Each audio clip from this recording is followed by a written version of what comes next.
Alexa Bliss has a horrible WWE idea that we are going to be talking about in today's video that I think that she should seriously take a second look, see what she's thinking, and why I think it's a bad idea. Someone needs to come to her and be like, Alexa, look, I understand you have the right intentions. You have good intentions. You're a good person. You have a great heart. This is bad. This is just bad, bad, bad. Because what WWE is doing with Alexa Bliss right now on WWE television is actually very, very good. It's a lot of positive. There's a lot of upside.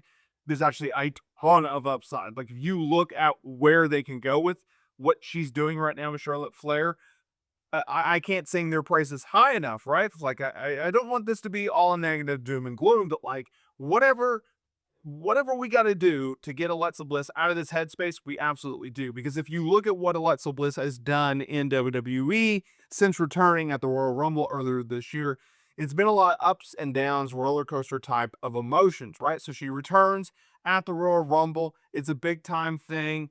Finally, we get Alexa Bliss back on TV after a 2-year hiatus. And then, we go from seeing Alexa Bliss on television. She's kind of regularly booked to Elimination Chamber to all of a sudden she disappears. She misses WrestleMania, and they don't really do much with her coming out of it. So then she starts to do segments with one of WWE's biggest stars in Charlotte Flair to the point where, oh, are they going to feud? Oh, are they going to wrestle? Oh, wait, they're going to be a tag team, right?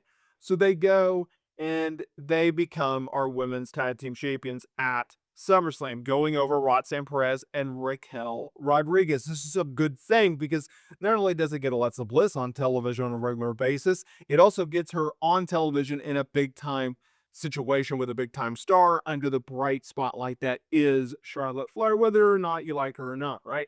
And I think we will eventually get, all right, they're tag team partners, they have a tag team title run, and then they split.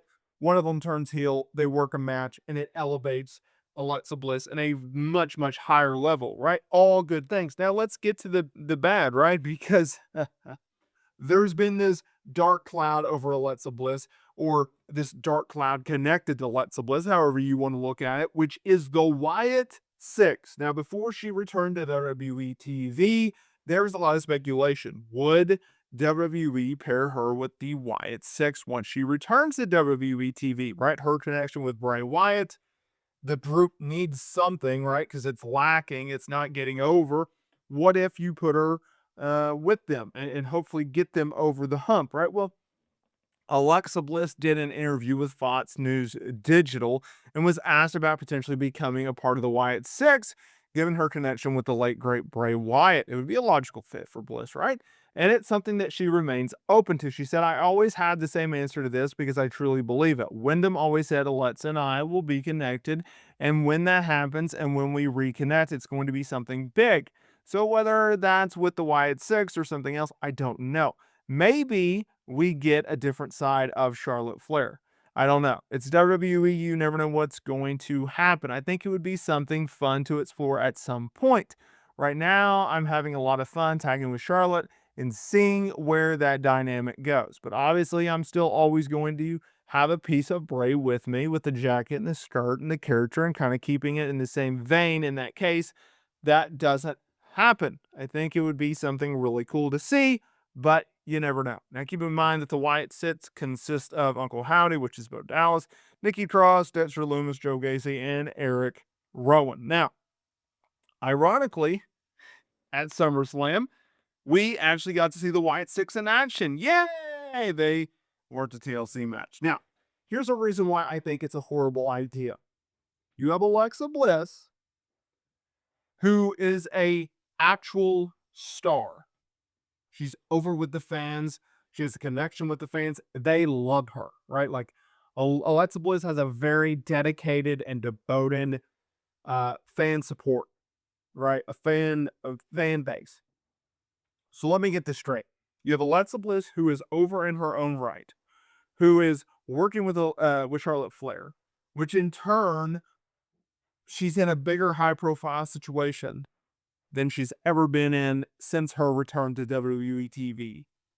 And you're going to take her and you're going to put her with a mid-card act who hasn't been over since week 2 of their arrival. which is filled of either mid-card talent or lower, and you are putting her together with them. Why? Because they need Alexa Bliss. Does Alexa Bliss need them? No. And this is not even a situation of like, okay, typical pro wrestling 101, you take a top tier star or a higher star caliber performer and you book them with someone who you think has a ton of upside, that is young, that can rise to either the level of which the person that they're working with or paired with, or exceed their star power. Okay. That is the swinging of how this business works, right? Okay, totally get that. If we're talking about talents other than who I'm talking about, I would be open to the idea. The reason that I think it's a bad idea is because Eric Rowan, Bo Dallas, Nikki Cross, Joe Gacy, Dexter Lumis, all of the Wyatt Six has been with WWE for a long period of time, whether they've had breaks in between then and gone on hiatuses, firings, departures, whatever. They've been with WWE for a while. Like, I think we can all agree that we know what we get with every single one of them, some better than others, right? But can we all agree that none of those stars are actually on the same level of Alexa Bliss? Can we at least agree with that? They're not. I think it's pretty fair to say that they're never going to be on the same level of Alexa Bliss. So if we already have an established act, if we already have an established opinion of each and every one of these performers, why would we do that? So we're not giving them a bigger rub because WWE has already told you what they think of these athletes. So if we're not going to try to position them as bigger stars, aren't you just dragging down Alexa Bliss even more? Like, aren't you doing a disservice to Alexa Bliss? Because that's what that would tell me. So if I'm Alexa Bliss, outside of, yeah, it's nice you're giving a tribute to Bray Wyatt's, I don't see what the point is. Like, I actually think it's a waste of time. And honestly, as an Alexa Bliss fan, I think you're dragging them down even more, right? Like, I don't think you are doing what you should be doing with them. You're doing a disservice to her. You're doing a disservice to her fan base. You're not elevating Alexa Bliss because there's a reason WWE brought back Alexa Bliss. And more importantly, whether or not you want to admit it or not, there's a good reason why you gave Alexa Bliss more money in a new contract when she returned, to the point where you had contract negotiations that continued to delay her return, to the point where they only made a deal for her to return shortly before the Royal Rumble, right? Like, she's told the story. It was very chaotic. It was a last minute thing. She didn't think it was going to happen. Yada, yada, yada. So if you expect Alexa Bliss to be positioned in a high profile situation, and you look at Alexa Bliss as a big time star, then yes, I'm going to question why we keep batting around this idea, which I think is absolutely horrible, of which Alexa Bliss should be put in a faction with the Wyatt Six. Just saying. It doesn't make a lot of sense to me. It just doesn't.